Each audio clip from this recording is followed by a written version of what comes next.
The SDS is basically dedicated to project management training. We can switch to the next slide, Florian, please.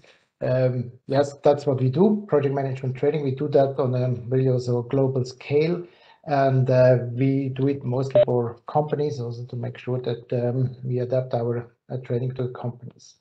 We try really also to integrate different tools, learning tools that make sense also in a learning process. And we have created a number of exam simulators that cover PMI, IPMA, and also FINS2 certification. As we say, our values here, we really try to have a holistic approach to make people work together, which is important to project management, but then also to get challenges to the project manager, challenges that they also can bring up to the certification. Next slide, please. For this, we have developed, as I said, different tools and different also delivery modes.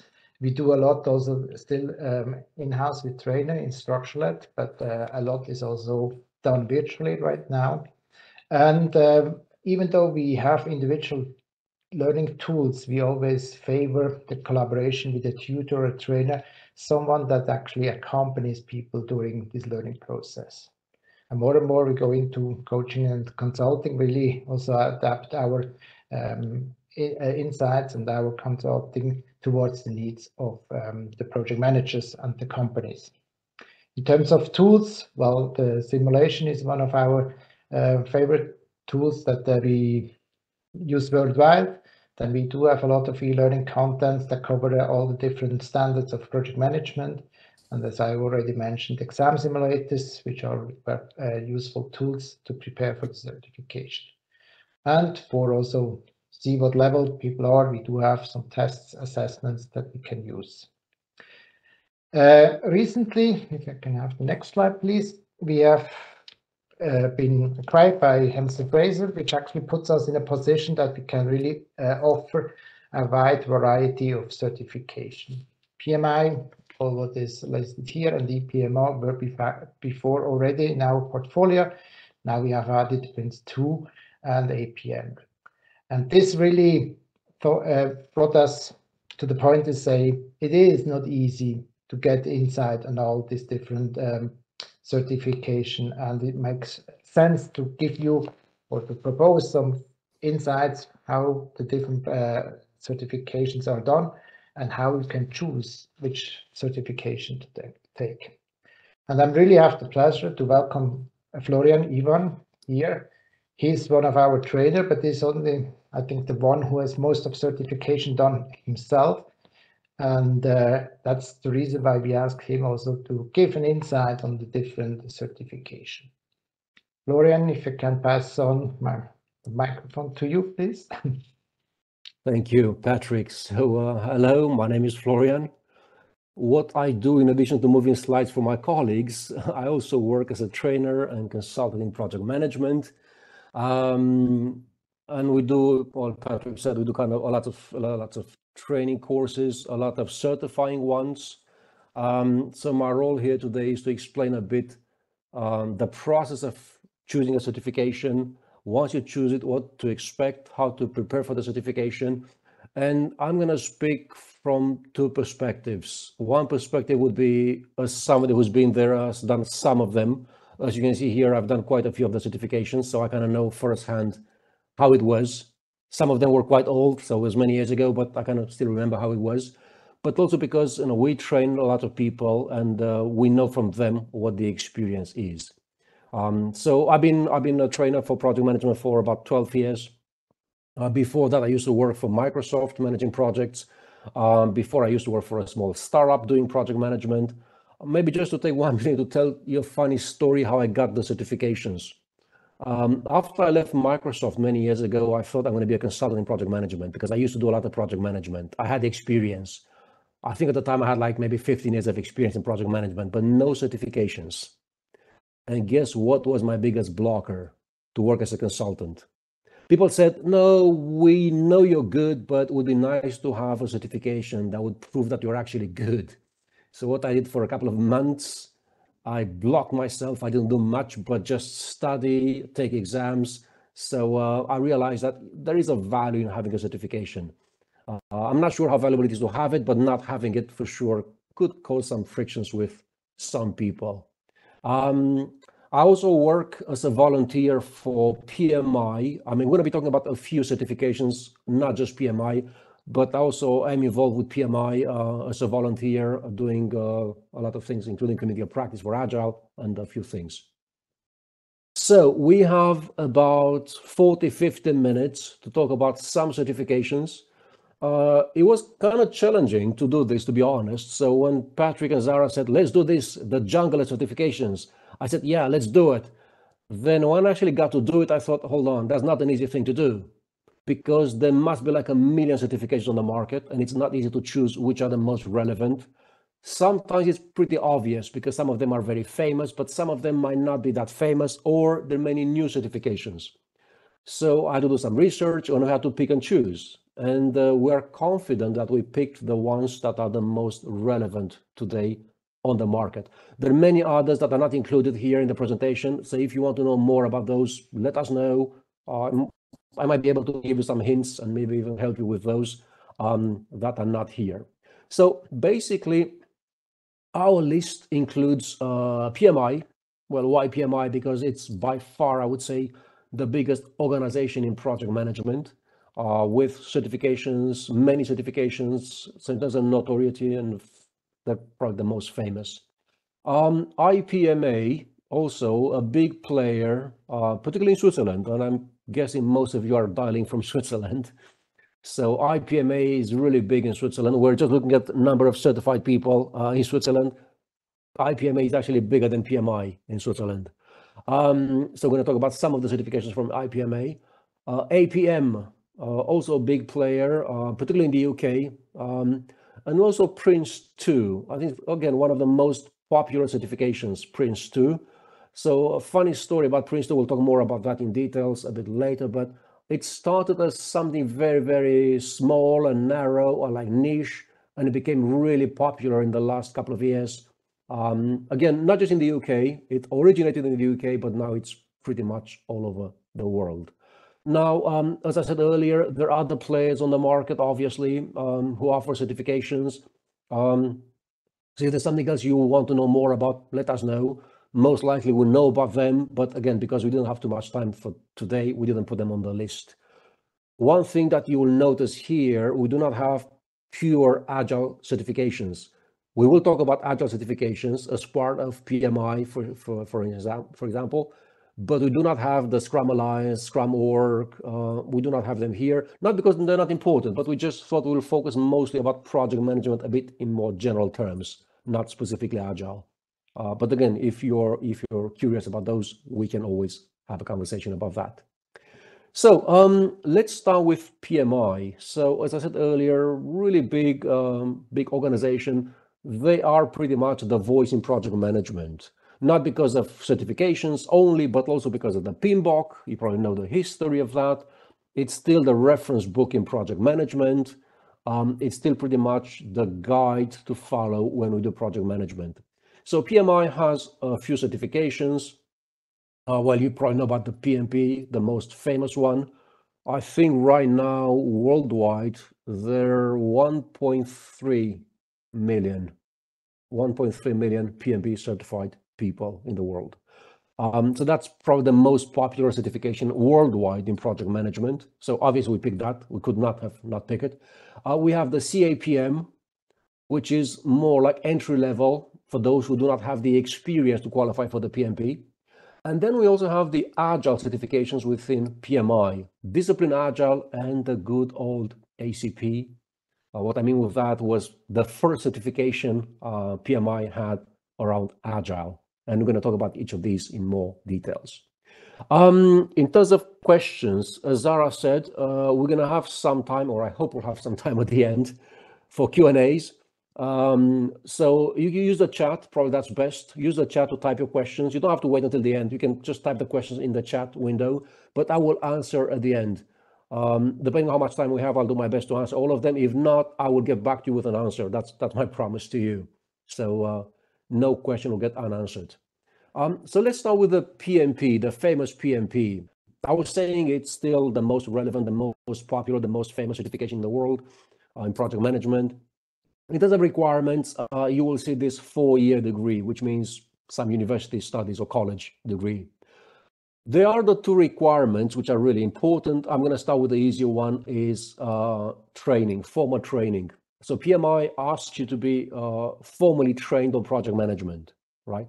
Now, these 35 hours of training in project management could actually mean anything that is training in project management. Could be any form of training, any course. However, if you ask people in the industry, what they will tell you is that it's much more appropriate or much better to go for a specialized training that would prepare you to pass the exam. That's important, because as you'll see, the exam is quite specific, and just knowing project management might not be enough. So usually this 35 hours of training, this is how to pass the exam, right? So what we do normally, what I do, is we try to work with people to more like to think in terms of how to pass the exam. What is the right mindset? What is the right approach? What is the right philosophy of the questions? Of course, you will learn project management. Essentially, it's a project management training, but these courses are designed to help you pass the exam. And I'm not sure if Patrick didn't mention that earlier, but I mean, personally, myself, I train between 100 and 200 people per year. So that gives me quite a lot of experience and feedback about how this goes. The other requirement you see here is 36 months of actually running a project. So what is interesting with these certifications is that they require you to have experience, and also that experience will be relevant in taking the exam. Because I'll explain this in a moment, but most of these exams, most of these certifications, not just PMI, but most of them, they do not test your knowledge, which I'm not sure if it's good news or bad news. They test your understanding, they test your experience, they test your practice of project management. So having real experience in project management is going to be very helpful to think about questions and to answer properly. Not having experience, not having these 36 months, will cause problems on the exam, because if you don't have experience, you don't know what a project manager would supposed to do in a certain situation, right? So these are the two requirements. Now, the exam itself is 180 questions. It takes 230 minutes. It actually takes 250 minutes because there are 2 breaks of 10 minutes inserted here. So these 180 questions, what is interesting with this exam, so the latest version of the exam was launched in January 2021, which makes it, already 2 years old. That's old. That's fast, I realize now. I never thought about this being 2 years old, but it's quite old. So what they changed then in January 2021 was that the exam became situational. So all these questions are situational questions. You are presented with a situation, a scenario, like, here's the situation. You are a project manager. You're facing this situation. What would you do next? And they give you some possibilities, some answers. And you have to pick the one that is the most right, as we say.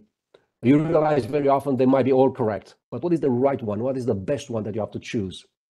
So that was a big change in the exam. It's very much situational, right? So again, if you do have a lot of knowledge in project management, let's say you read all the books in project management, that helps, but it doesn't guarantee you'll pass the exam, because the exam, as I said, is about thinking like a project manager. So again, that's all the questions. The other thing which was new by the time it's common these days is that PMI said at some point there is no more agile and waterfall, or there's no more predictable or adaptive. It's just project management. Your project, whatever the project might be, it's actually a mix between predictability and adaptability. In other words, as a project manager, you kind of have to know both approaches, right? You have to know how to do a typical waterfall project, but you also have to know agile, because you may have some agility in the project. And by the way, when PMI says agile, they mainly mean agility. They mainly mean uncertainty, change, unknown. So that's why about half of the questions on the exam are coming from agile. Now, it might not be agile per se, like things like Scrum, but they are about agility. They are about uncertainty, right? So to get back to what I said earlier about the preparation, the 35 hours of project management training, When we do that, we actually address also these issues, because many of the people who want to take the exam, they come from the traditional part of project management.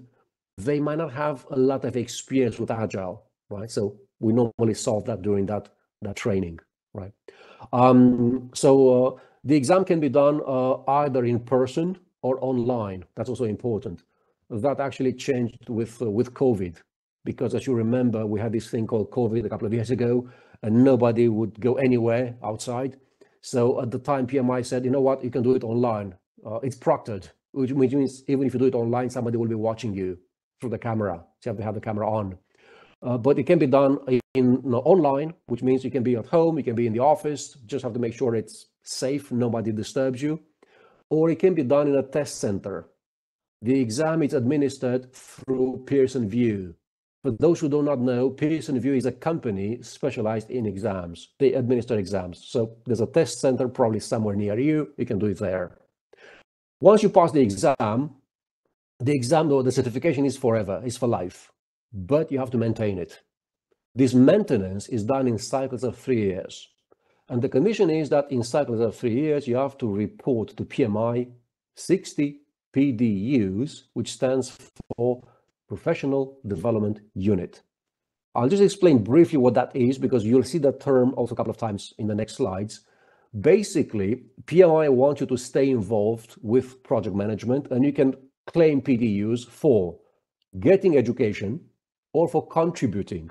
And the best way to remember, I'll simplify, it's a bit more complicated for you.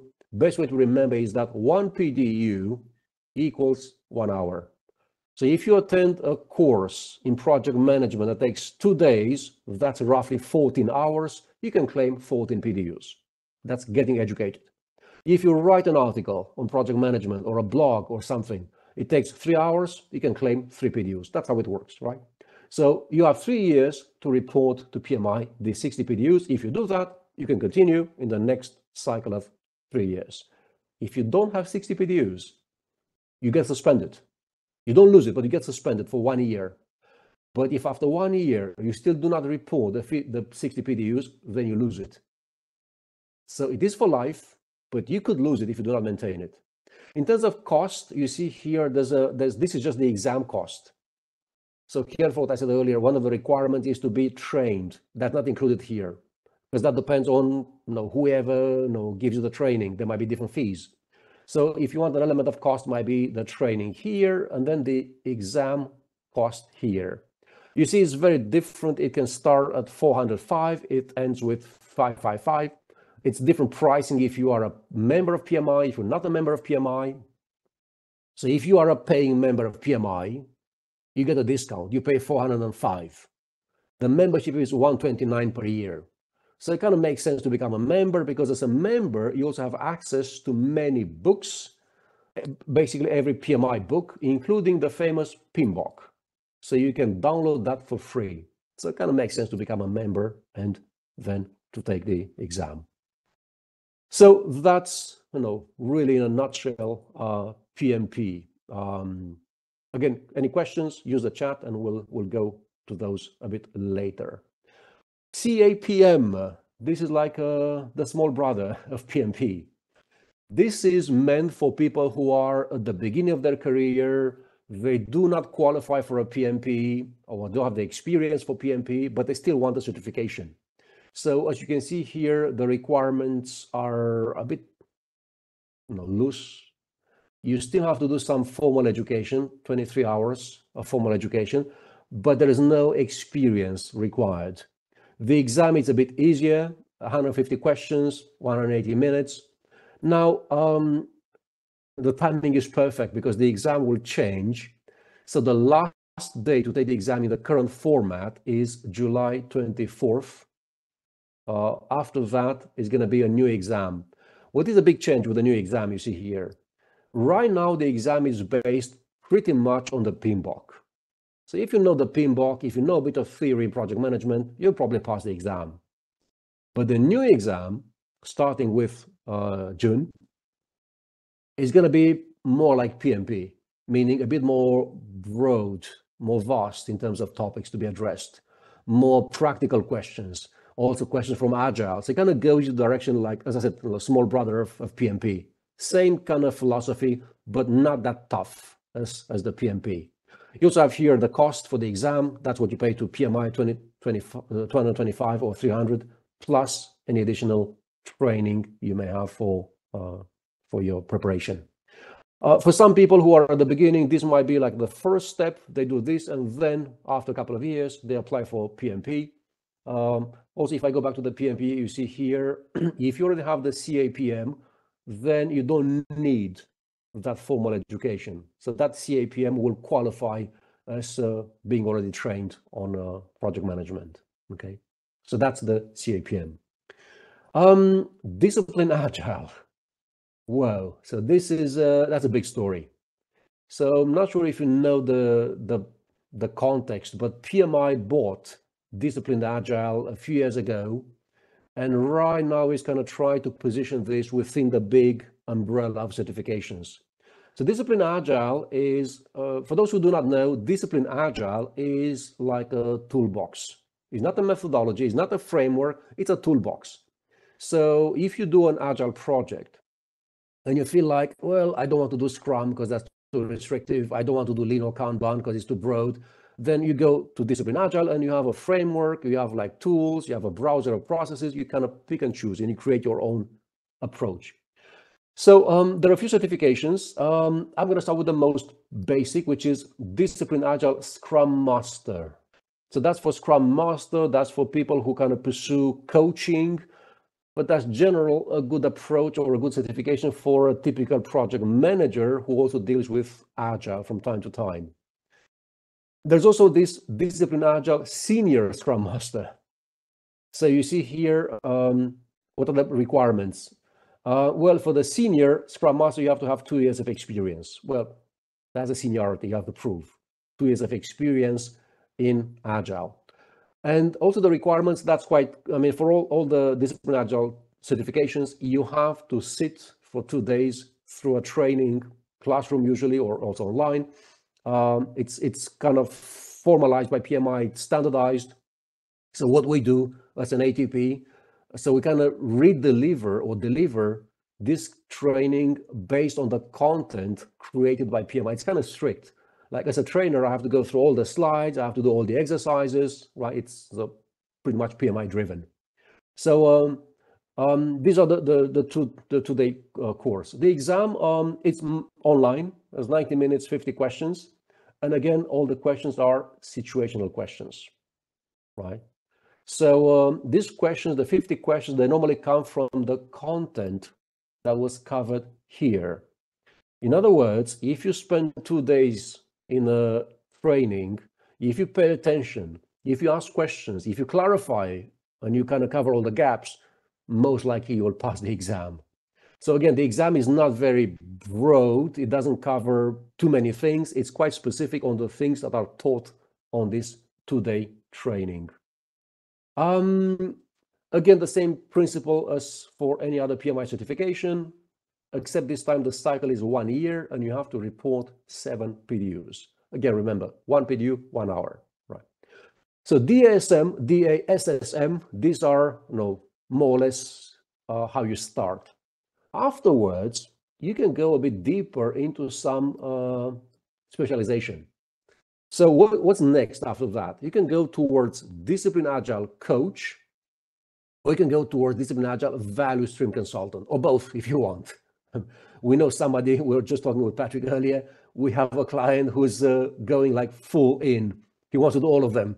And he's really crazy about Disciplined Agile, really passionate about that. He wants to do all of them. So yeah, it's great. So Disciplined Agile Coach is for those who pursue a career of coaching. Coaching means you can be an Agile coach, you can be a Scrum Master, but also coach in a sense a bit broader, even enterprise coach, right?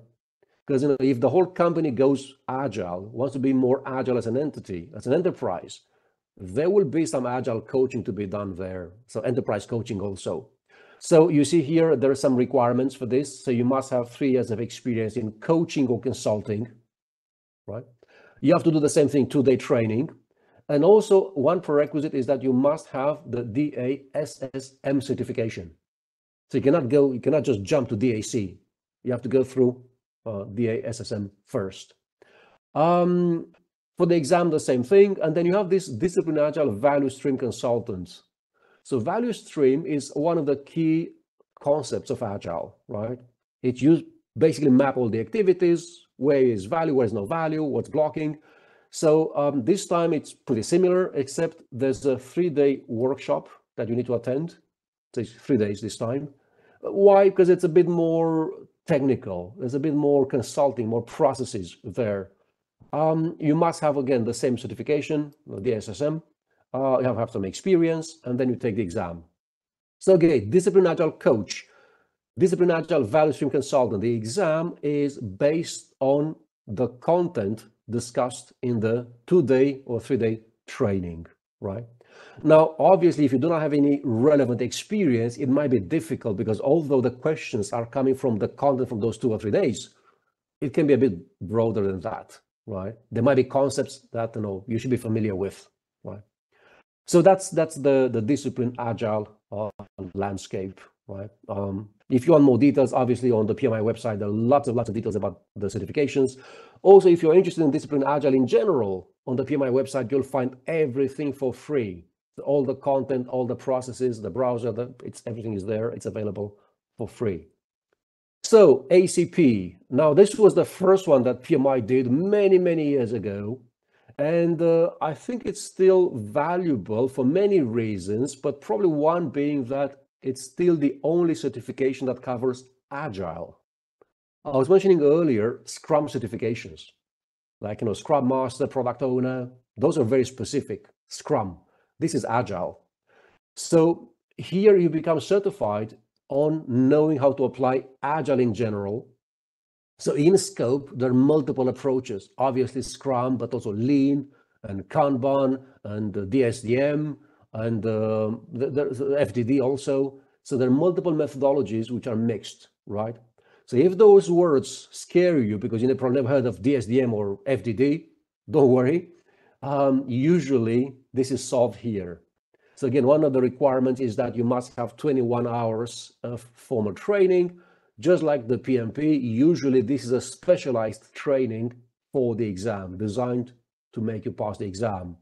So it is agile, but it's tailored towards questions and topics addressed on the exam.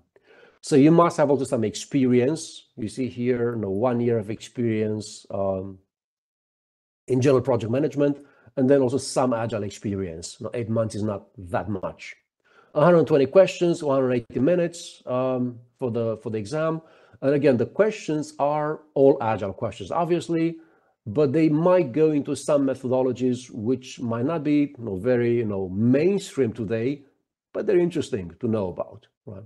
So ACP is still very much valuable today, even with discipline agile, but ACP is still one certification that says agile, right? Not necessarily just you're a good Scrum Master, but you understand agile. I think that's probably the most valuable thing about the ACP. Okay.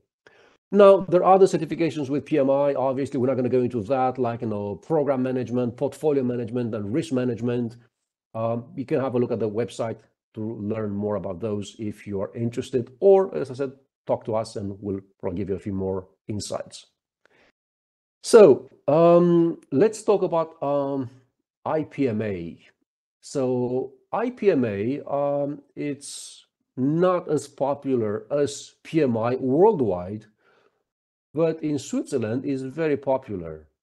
So what IPMA does, and it's interesting, is it doesn't have like the PMBOK, like PMI, but it does have, and I think it's here, it does have a book which is called ICB, so Individual Competence Baseline.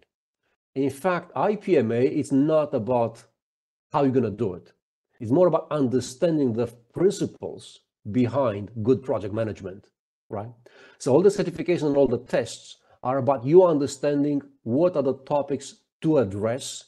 It doesn't go into details about how did you do it, right? So for instance, they're not going to ask you about things like details about the schedule, like float or critical path. It doesn't go into that technical details.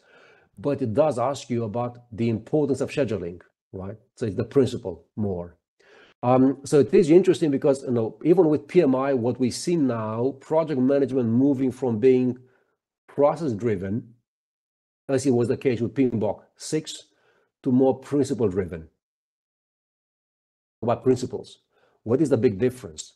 Processes might work or not, okay? If they work, it's fine, but if they don't, they're useless. Principles, they're universally applicable. They work all the time. They're guiding principles. So with IPMA, it's more towards this direction of having some principles which are universally applicable. Like if you talk about risk management, well, you can do that in a million ways, right? There are different techniques, but you have to do risk management. So that's a big principle.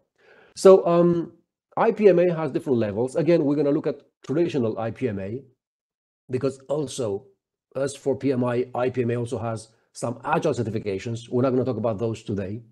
So there's different levels, right? So I'm going to start from the bottom. Level D is more like beginner level, right? You see here, it's associate project manager. Level C is you are a project manager. It's a bit more complicated. Level B, it's you're a senior project manager. And level A, you're building tunnels in the mountains, right? Very complex projects. So best way to look at that is not just how much experience you have, but also the complexity of that. And that's what makes it interesting, because you may have 30 years of experience, you may still not qualify for level B or A, because maybe you never actually did complex projects.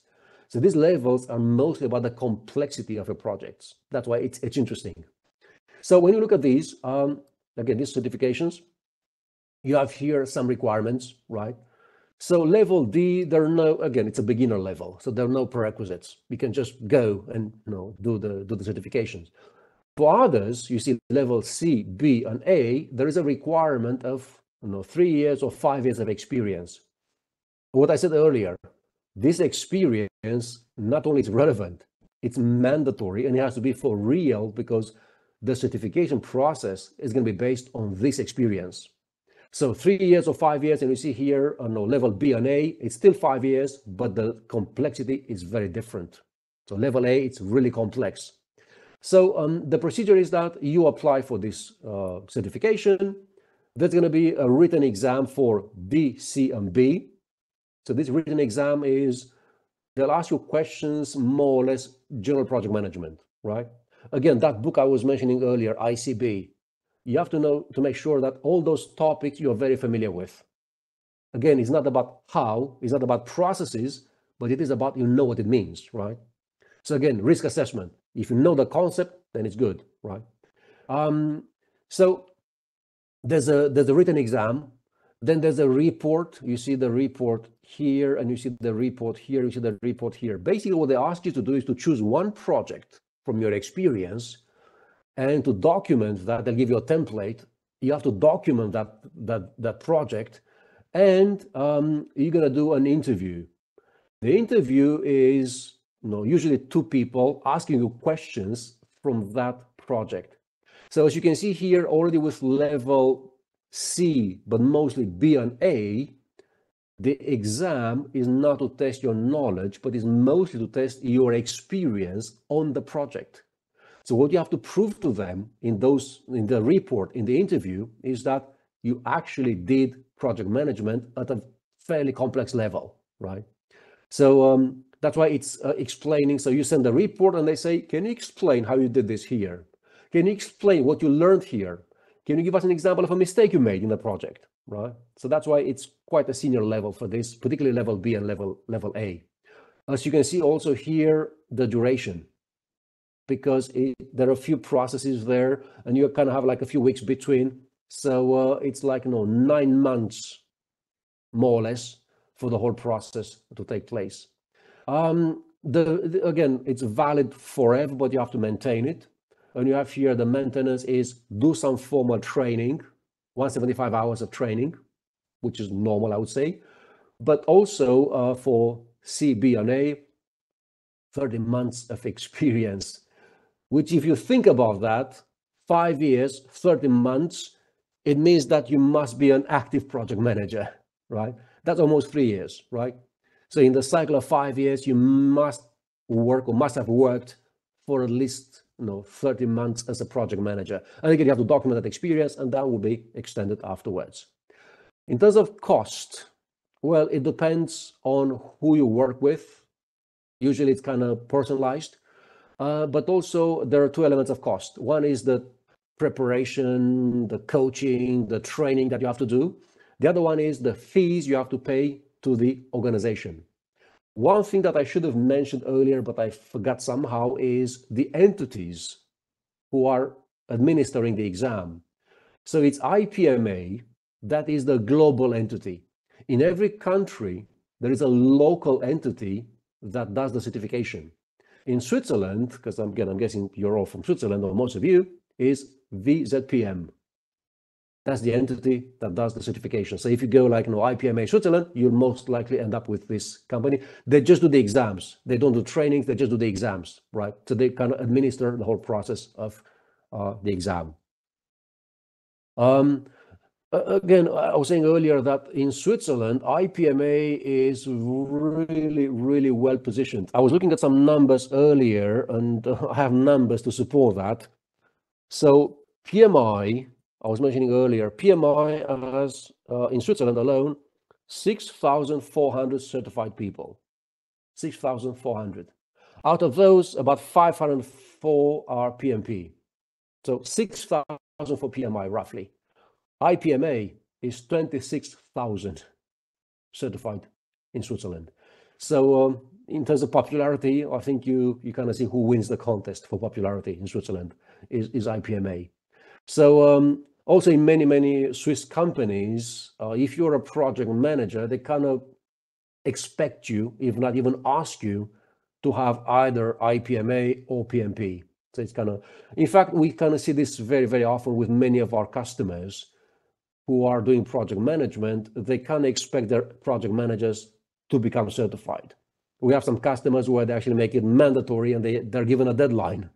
So you have 1 year to get certified, right? Because again, it says something to have the certification. So that's IPMA. And again, if you have any further questions, we're happy to answer those questions for you. APM, now that's very British. It's very strong in the UK. Also a bit outside. It's getting, slowly it's getting also outside of the UK. So again, there are different levels for that. And you see here, they just love the letter Q. It's everywhere. PFQ, PMQ, PPQ. So if you hear this, it's APMA. Again, it's project fundamentals is like, I think you kind of got used to this by now, right? So there's always an entry level. Everywhere there's an entry level. So this is the easiest to get, right? Then there's project management qualification. That's more like medium towards senior. And there's project professional, right? Again, these are not all of them. There is also a chartered project manager, which is like the ultimate level. That'll be like IPMA A level, very strong. But for that, you must have to go through this first. So in terms of process, so you have here requirements. Well, you have to apply, and it's not very clear in terms of you have to do certain things, but you just have to go for the exam. And you have here the exam for the fundamentals. And as I said, it's pretty simple. You just go there, answer questions, and you pass or you fail. You have 60 questions, 60 minutes. That's quite a speed, isn't it? So 1 minute per question, which also tells you they're not that difficult, right? If they expect you to answer 1 question per minute, they cannot be very hard. And also the threshold is pretty low. I would say it's 35 questions you have to get right to pass the exam. You move to the PMQ, the project management qualification. That's a bit more complex. So it's 3 hours, and then they actually give you scenarios, right? And then you have here, right, you have to answer 10 short questions from a selection of 16. So you have 16 questions, and you have to select 10 that you answer based on whatever they present to you. So already at this level, it's a bit more practical, it's a bit more situational as an exam. You have to have some experience, because this is not about knowledge, right? It is about that scenario that they present to you. The next one, the PPQ, the professional qualification. Again, it's a bit more complex because they give you a scenario, and you have here an oral exam, which is a discussion with them, and then you have to write a report. That's interesting because it's not just discussing like IPMA.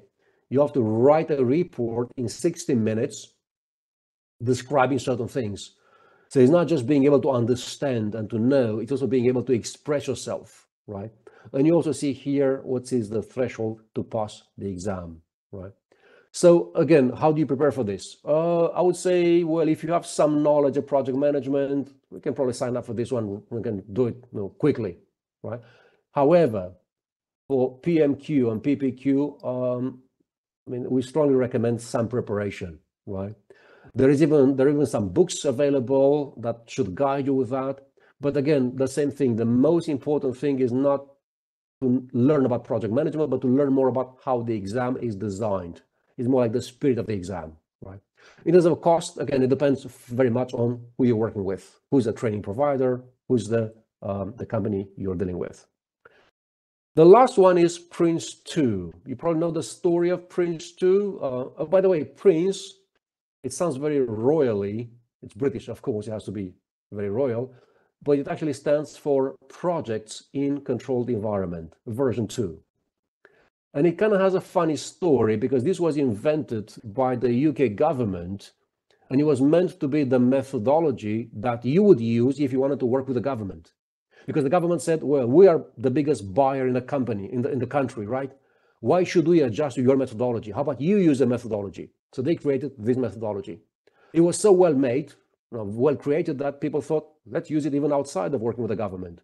So it was very popular in the UK, and it also got a bit, outside also of the UK, and it got more popular also in Europe, not just UK companies. So again, Prince 2, there are also agile certifications in Prince 2, but there are two levels, foundation and practitioner, right? So again, same philosophy of layers of certification. So normally for this, you have to attend a classroom training. You have to go there, you have to sit for a couple of days, and then normally at the end of that training, you also do the exam. So the good thing is that you sit there and then at the end you do the exam. So you see here for the foundation, there are like 2 days and a half, and then at the end you do the exam, and then the same here for the practitioner. By the way, if you go directly for the practitioner, it might take a bit longer because you may want to cover some of the basic things. So the foundation is, again, more or less to test your knowledge and your understanding. So I wouldn't say it's about theory and knowledge, but it's pretty much based on that. There is even a book about managing projects with Prince 2, and that'll be like the guiding book of Prince 2, because Prince 2 is a methodology. This is not project management. This is a specific methodology that you have to know.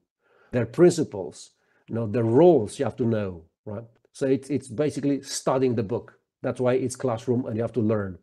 This is closed book. You take the exam. You see here 60 minutes, 60 questions. The practitioner, it's funny because it's open book. So that book I was mentioning, you can actually have it on the exam. And I remember when I did mine, I had the book and I thought, how hard can this be? I have the book, right? You don't have the time. I realized I didn't have the time to actually look in the book. It was there, but it was useless, right? So the practitioner is, again, practitioner. You get situational questions, 68 questions, and then you have 150 minutes. So you have to answer those. And then at the end, you get your answer. So that's Prince 2. Again, Prince 2 is valuable for if you work with the UK or for UK companies or British companies. And even outside of that, it's usually Prince 2. It's a great methodology. Everybody will tell you it's an amazing methodology, but careful, it's a methodology. It's not a framework. It's not a guide. It's not a standard. It's a methodology, meaning it's quite strict. In fact, in the book, they actually say, if you claim you do Prince 2, you must do this. Well, in fact, everything in the book. It's a methodology. You have to go through all of it, okay? So I know this was fast, but hopefully that clarified things a bit for you. What we did here, we kind of put it all together, and we were laughing at the beginning because this table, it's very debatable. If you ask 10 people, you'll probably get 20 opinions about that, but that might give you a bit of insight into what's the exam all about. So PMI, it's mainly about knowledge, the PMBOK, you have to know the processes, and more towards behavior now. with situational questions. IPMA is not so much about knowledge or method or methodology or processes. In fact, they don't even look at that. As I said earlier, they don't care how you do it, but it's very, very much about behavior. It's, okay, what should we talk about? What are the guiding principles here? APM, it's again, knowledge and behavior, kind of these will be the extremes. And Prince2, it's pretty much, as we see here, is the methodology. So again, with Prince2, you have to know Prince2, right? Again, this could be good or bad, depending on how you're looking at that. But it might be that people feel like, I don't have to memorize that. People might say, yeah, it's a great methodology. But then again, you need Prince2 if you work with Prince2. I mean, I remember I got mine when I was working for a bank in London many years ago.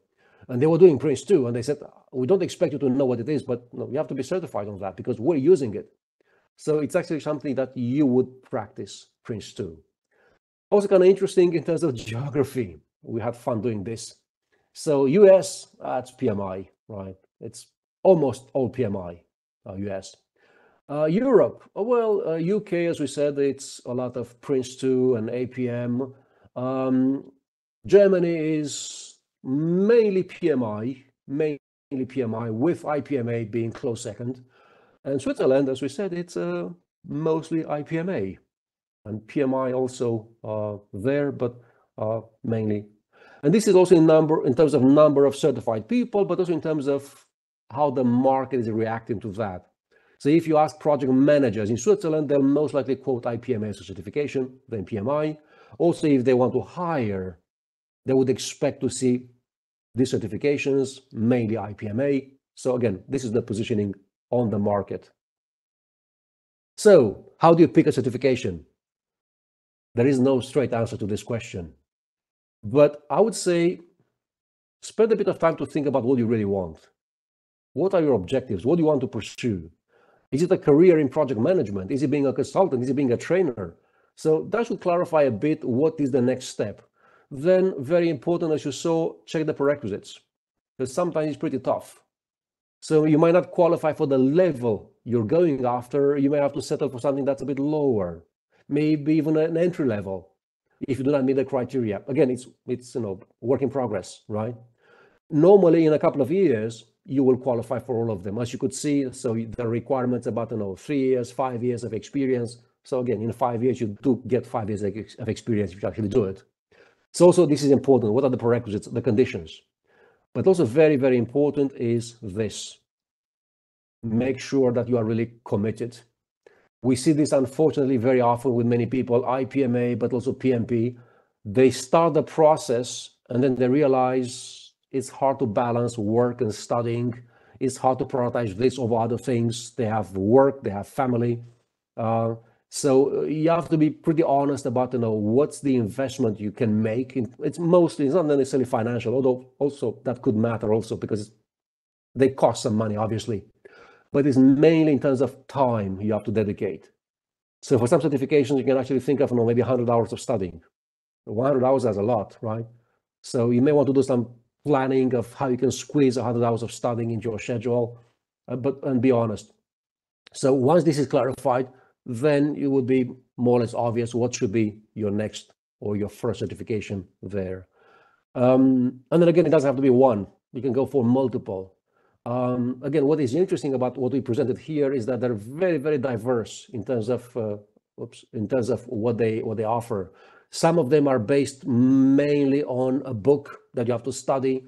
Some of them is experience. Some of them is situational questions and imagining. So it's quite diverse. So with that, we still have a few minutes. Yes. I realized that I spoke really fast and we only have a few minutes left. Normally I speak much slower, which I realized I could not have done it if I would spoke slower. So any questions or comments or reactions?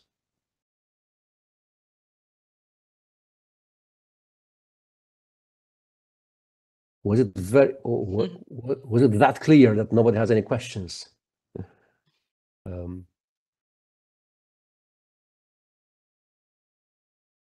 I see Natalia. and then Mateus. So Natalia, please. I think you have to unmute yourself. Yeah, please.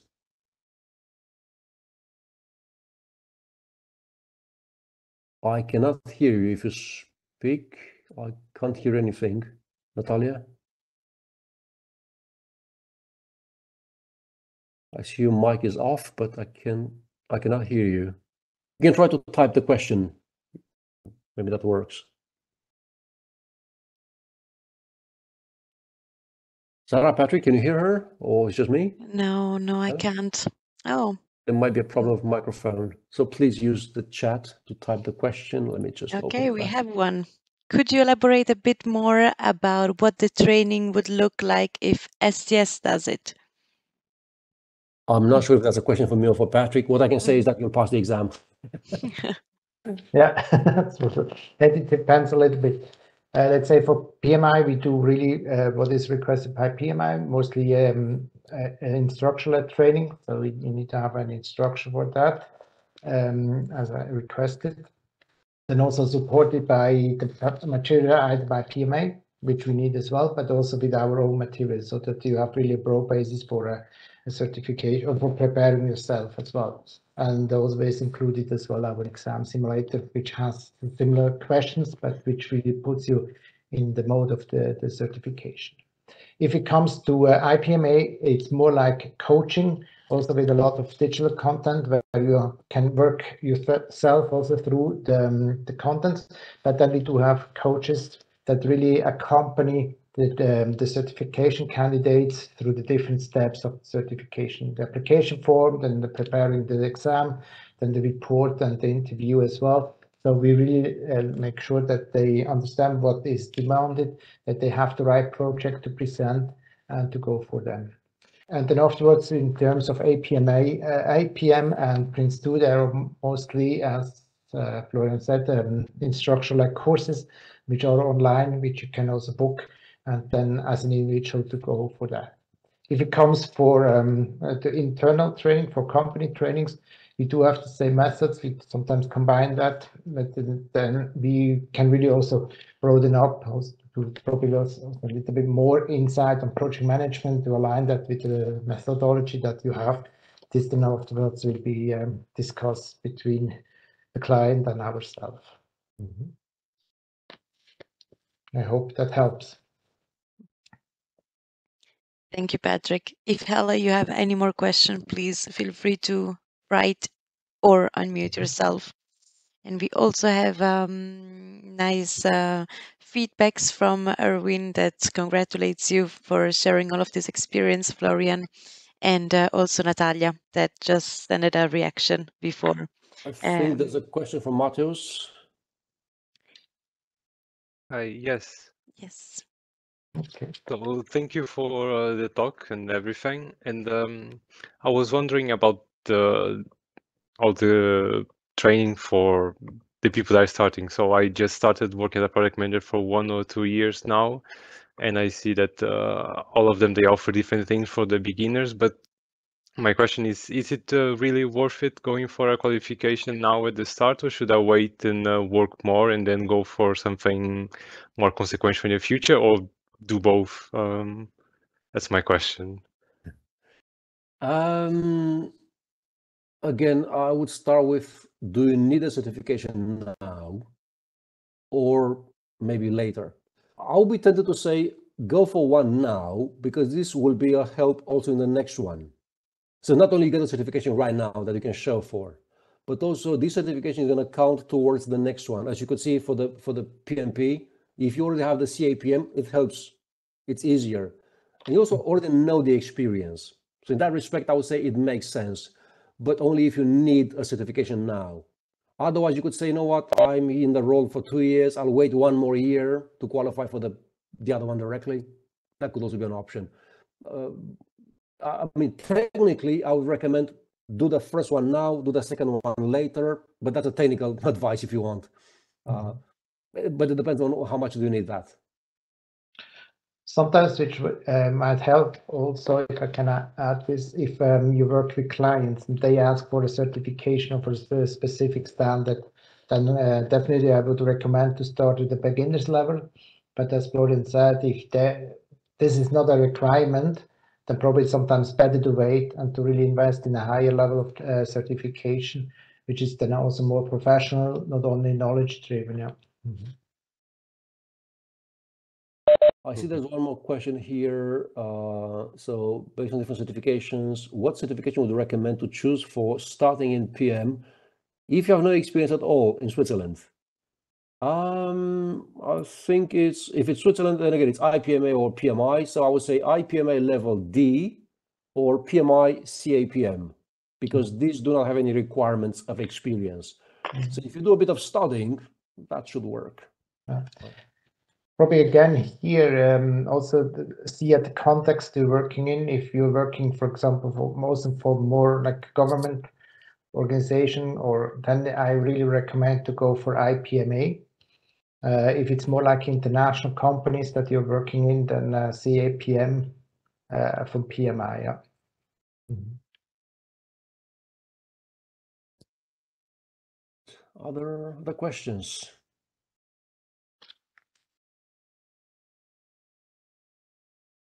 As I said, if you have any other questions, you can always reach out to us. We'll be happy to answer those questions and guide you. It doesn't cost you anything to ask. We do not charge by the emails we send or we reply to. No,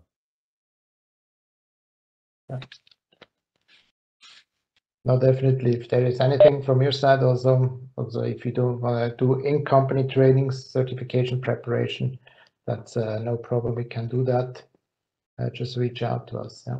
Mm-hmm. Okay, so it is precisely 6:30. So 1 hour, as we said.